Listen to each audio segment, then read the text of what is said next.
Et bonjour les amis, n'hésitez pas si vous avez aimé cette vidéo à cliquer donc sur la petite cloche pour être au courant des prochaines vidéos et à vous abonner, à liker et à me faire un petit commentaire, ça fait toujours plaisir. N'hésitez pas surtout à me dire s'il y a quelque chose que vous voulez qu'on modifie ou qu'on change ou qu'on améliore.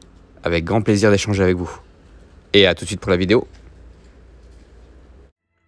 Et coucou à tous, c'est Aiolos Davy, j'espère que vous allez bien. Aujourd'hui, une nouvelle petite vidéo comme prévu pour le mois d'avril, la vidéo collection. Et voilà, donc on y va, donc vous avez compris de qui on va parler. On va parler de toutes les manières d'un arc, alors qui n'est pas mon arc préféré comme vous le savez, mais qui quand même est un arc important dans Saint Seiya. Ce sera donc notre ami Poséidon. Allez, on y va. Donc écoutez, on va montrer aujourd'hui ce qu'on a. Donc alors si vous voulez cette vitrine, donc comme d'habitude, je vais vous montrer un peu la vitrine, je vais vous expliquer un peu l'historique de mes figurines et surtout pourquoi aujourd'hui je les mets comme ça et de cette manière là. Allez, on y va. Alors c'est un étage qui est un peu particulier parce qu'il a beaucoup bougé, mine de rien, et effectivement il n'y a pas si longtemps que ça. Ben voilà, je vais vous montrer. Je vais vous montrer une vue d'ensemble. Et voilà. Alors, ben on a tout le monde, sauf Casa, du coup, que j'avais en classique et que j'ai revendu en même temps que mes autres classiques. Donc j'ai fait un lot et je n'ai pas gardé les classiques. Elles ont été toutes vendues. Le seul, on va dire, intrus, c'est lui. C'est Poséidon version vintage, que j'ai trouvé en fort bon état, donc je suis plutôt content. Allez, pour cette première partie de vitrine, on a donc effectivement nos amis de Poséidon. Alors on y va. On va commencer par la première que je me suis procurée au niveau Poséidon. C'est notre ami Dragon des mers, donc Canon, version, donc je l'ai laissé avec une version casque et mystérieux, que je trouve bien mieux que non casqué. J'aime pas du tout la version non casquée qui est, je pense... Je suis très étonné que ce ne soit pas une Miss Claus qui soit encore rééditée. Non que je veux que ce soit réédité, mais c'est vrai qu'au niveau visage et au niveau chevelure, je suis pas ultra fan, donc je le laisse souvent comme ça. Et puis c'est bien représentatif du personnage dans la version Poséidon. Donc effectivement, voilà, je le laisse comme ça. Il a été à un moment donné non casqué, je le trouve pas très beau, donc je le laisse comme ça. Donc effectivement, il se dissimule le visage. Et donc, il est dans l'ombre de Poséidon. Ensuite, je suis en train de réfléchir laquelle j'ai reçue après. Alors, laquelle j'ai reçue après, ben, je crois que ma deuxième, c'était Kraken. Donc Isaac. Voilà, le meilleur ami de Yoga quand ils étaient petits, puisqu'ils avaient le même maître. Donc je l'ai eu, lui, de toutes les manières. Alors Micromania, voilà. Alors Canon, je l'ai acheté directement sur un groupe et je l'ai payé à un plutôt bon prix. Je l'ai pas surpayé ce Canon parce qu'à l'époque il n'était pas si cher que ça. Je l'ai payé moins de 100 €, ça c'est sûr. Kraken, lui, je l'ai payé un peu plus cher parce que je l'ai acheté à Micromania. Mais bon, pas de souci, comme vous saviez, à cette époque-là, j'étais un grand consommateur de Micromania. Donc, beaucoup de... je revendais des jeux pour m'acheter les Miss Claus quand elles sortaient. Et surtout, voilà, ça me permettait aussi de les payer moins cher avec les bons d'achat. Donc, je ne me souviens plus combien je l'ai payé. Si je suis honnête avec vous, je dois l'avoir noté quelque part. Mais je ne l'ai pas surpayé non plus. C'est une très belle figurine avec qui on peut faire énormément de posing. J'aime beaucoup cette figurine, j'aime beaucoup cette Miss Claus du Kraken. Ensuite, je suis en train de réfléchir. Ensuite, oui, il y a lui. Donc, hop. Alors lui, à l'époque, je l'avais déjà payé un peu cher. Je crois qu'il était dans ma fourchette haute des figurines parce qu'il me semble que je l'ai payé 9 scellés. Et je l'ai payé aux alentours de 150 € de mémoire. Faudrait que je regarde mes cahiers aussi, mais voilà. Donc Sorrento qui va être réédité aussi,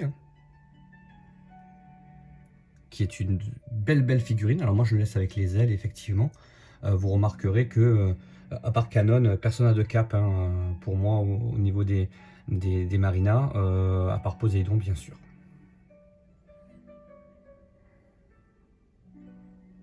Ouais, figurine que j'aime beaucoup aussi, c'est une très belle figurine.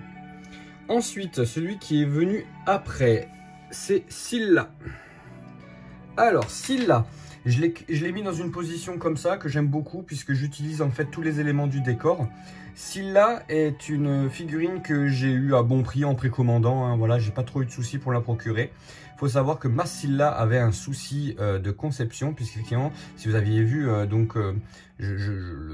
la review de ce Scylla sur ma chaîne, effectivement, j'avais un problème au niveau du bras. Et en fait, le bras ne s'enfonçait pas. L'armure n'était pas assez grande. Voilà. Donc, je me suis régalé. C'était génial. Mais c'est une très belle figurine. Je l'aime beaucoup, beaucoup, beaucoup. Ensuite, j'ai reçu... Ah, je vous ai peut-être dit une bêtise parce qu'il me semble que Thétis, je l'ai eu assez rapidement. Peut-être même en même temps que Canon, ou légèrement après, puisque... Non, légèrement après, je pense. Donc, j'ai Thétis de la sirène, hein, ici. Version classique, bien sûr, puisqu'elle ne sort pas, n'est pas sortie en EX, mais ils vont faire une revival aussi. Figurine qui prend tout son sens à côté de Poséidon. Ensuite, j'ai eu effectivement Poséidon, que j'ai trouvé pareil à Micromania, sur le site Micromania du coup. Alors je fais aucune pub pour Micromania, hein, c'est juste pour vous dire comment je me procure mes figurines. Et celle-ci a été livrée en 2 jours au magasin, etc. Elle était encore disponible sur le site à l'époque. Une figurine que j'aime beaucoup, une Misclos que j'aime beaucoup. On peut faire énormément de choses avec. Et voilà, alors moi j'ai pas la version avec trône. J'ai envie de réfléchir. Si, j'avais la version avec le trône. Version avec le trône. Et honnêtement, c'est une très belle figurine. On peut faire énormément de choses avec. Et au départ, elle était sur mon diorama de l'atelier d'Aldébaran, donc version mère. Mais effectivement, il me prenait énormément de place dans la vitrine. Je n'arrivais pas à mettre tout le monde, donc il fallait que je fasse un choix. Ensuite, Krishna, que j'ai eu énormément de mal à me procurer. Krishna. Hein. Voilà, c'est grâce à un ami, un Baptiste, je te salue, qui me l'a trouvé pour un très bon prix. Donc vraiment, je l'ai payé aux alentours de 120-130 euros. Hein. Donc je l'ai payé quasiment au prix de la sortie, hein, il me semble que c'est à peu près ça. Puisque je ne l'ai pas précommandé, puisque c'est pas le personnage que je préfère. Mais en fait, quand on l'a entre les mains, c'est une super Misclos. Et ensuite, Bayan de l'Hippocampe, qui est sans doute l'une des plus belles Marina sorties à ce jour. Et qui est le personnage le moins important quasiment de la saga. C'est assez énormissime. Tout ce qu'on peut faire avec ce personnage, il est énormissime. Il a plusieurs visages, on peut faire énormément de choses. Et là, je l'ai mis en version avec un donc agenouillé qui tient son casque. Alors, je parle pas de personnage, je parle que de Misclos, d'accord? Donc, juste de Misclos. Et après, je vais parler du décor, bien entendu. Donc, ici, nous avons... Elles sont toutes très belles. Ce qui est bizarre avec cet arc-là, c'est que je suis pas un ultra fan de Poséidon parce que je trouve qu'il est vraiment, il va très vite et voilà. Et mis à part Poséidon et Sorrento, les autres, allez peut-être avec Isaac, me laissent un peu de glace. Mais par contre, les Misclos sont toutes magnifiques. Alors en EX, elles prennent encore tout leur sens, puisqu'elles sont sublimées. Allez, je vais vous faire un petit classement de celles que je préfère, de celles que j'aime le moins jusqu'à celles que je préfère. Et ça va être très difficile parce qu'elles sont toutes magnifiques. Allez, celle que j'aime le moins, Dragon des mers. Voilà, je trouve que c'est la plus simple, c'est celle que j'apprécie le moins. Ensuite, on a... il faut faire un choix parce que c'est compliqué quand même. Allez, on va dire Isaac. Isaac qui est un peu en dessous des autres. Après, on va dire quand même Krishna. Ensuite Sorrento qui j'aime bien l'armure, j'aime bien les reliefs, etc. Je l'aime beaucoup. Voilà. Bayan qui est très simple mais efficace et j'aime beaucoup cette armure. Moi c'est vraiment, alors je parle, c'est vraiment des choix perso. Hein. Et Scylla que je trouve vraiment, pour moi c'est ma deuxième préférée. Elle est vraiment magnifique. J'aime beaucoup Scylla. Son armure est vraiment belle. Alors la classique était déjà très belle, mais alors là celle-ci elle est vraiment magnifique. Et bien sûr, alors Thétis je la compte pas parce que c'est pas une Marina, même si son armure je la trouve très jolie, surtout ma fille l'adore. Mais Poséidon Poséidon qui pour moi est la plus belle armure, je l'aime beaucoup cette armure, c'est vraiment représentatif du dieu des mers, hein, donc de l'empereur des mers, le dieu des océans, enfin tout ce que vous voulez, mais en tout cas est vraiment magnifique. Donc ensuite on va juste s'arrêter sur le diorama qui entoure ça, puisque vous savez que mes vidéos collections ne durent pas 3 heures. Alors, un remerciement à ma boutique partenaire, donc du coup Kodai Aniki.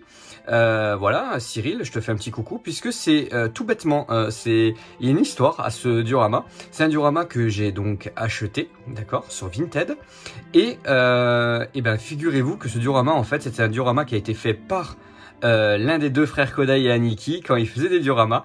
Voilà, donc je l'ai juste moi rebougé un peu comme je voulais. C'est-à-dire que j'ai pris donc la version, effectivement, vous voyez, hein, c'est avec donc le dallage cassé. Le signe de Poséidon que j'ai mis sur le côté. Donc j'ai tout remanié, puisque normalement, effectivement, hein, ça va plutôt hop derrière. Mais sauf que derrière, j'ai un magnifique fond fait par mon ami Soma Spray. Donc je voulais vraiment que ça, voilà, que le fond ne soit pas caché. Voilà, avec le pilier central en fond comme ça, je trouve ça magnifique. Et effectivement, on a l'impression qu'il y a on voit donc la surface tout en haut. Donc voilà, moi je voulais absolument pas gâcher ce fond là, fond qui est aussi sur le côté, voilà. Et j'ai conservé effectivement ma décoration Poséidon Aquarium que j'ai trouvé effectivement aussi sur un groupe. Que j'ai récupéré avec un diorama un peu plus grand, et franchement honnêtement je le kiffe trop avec les colonnes et tout, donc je l'ai conservé comme ça. Voilà mon diorama Poséidon. Bah écoutez, j'espère que ça vous plaît. Donc ça c'est la première partie, d'accord, et ensuite effectivement juste au dessus, donc moi je fais vitrine par vitrine, j'ai donc mes V2 EX